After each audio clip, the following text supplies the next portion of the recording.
Dans le soleil, il y a un continuum de rayonnement.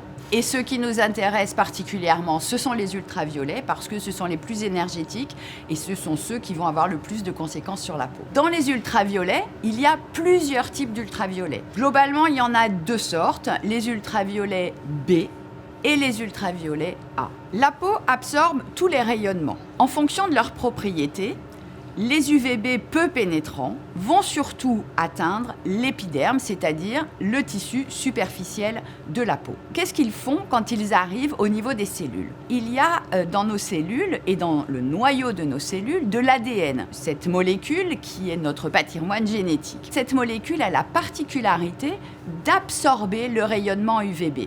C'est une absorption directe. Cet effet se traduit par une altération de notre molécule d'ADN et la formation de ce qu'on appelle des lésions à l'ADN. Donc c'est très impactant. Ces lésions à l'ADN arrivent en même temps que l'on a en fait un coup de soleil, même léger, mais à peu près à des doses qui sont celles qui vont être responsables d'un coup de soleil. Les UVA, du fait de leur propriété de pénétration dans la peau, vont atteindre non seulement l'épiderme, la couche superficielle, mais vont pouvoir aller jusque dans la profondeur de la peau et arriver jusqu'au derme et aux cellules de notre derme. Les mécanismes d'action des UVA sont différents de ceux des UVB. Ils n'atteignent pas directement la molécule d'ADN.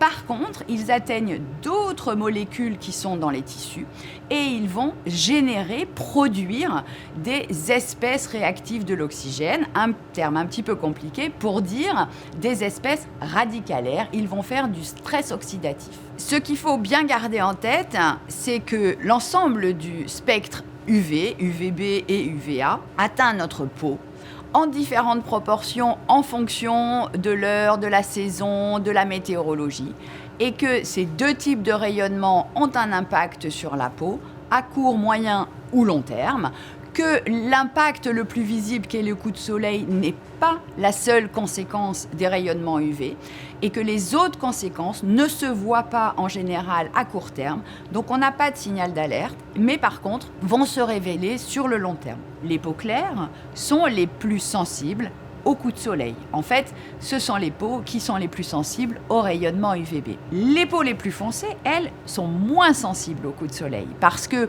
la quantité de pigments qu'il y a dans l'épiderme permet de diminuer la quantité du rayonnement qui arrive aux cellules et du coup permet de limiter les dommages liés aux UVB et donc le coup de soleil. Par contre, les choses sont complètement différentes pour les ultraviolets A. Quelle que soit la couleur de notre peau, quelle que soit la quantité de pigments de mélanine dans notre peau, le rayonnement ultraviolet A, qui est très pénétrant, va atteindre notre cellule. Donc il est vraiment très important de se protéger, qu'on ait une peau très claire ou qu'on ait une peau très pigmentée, contre les UVB, mais aussi bien sûr contre les UVA.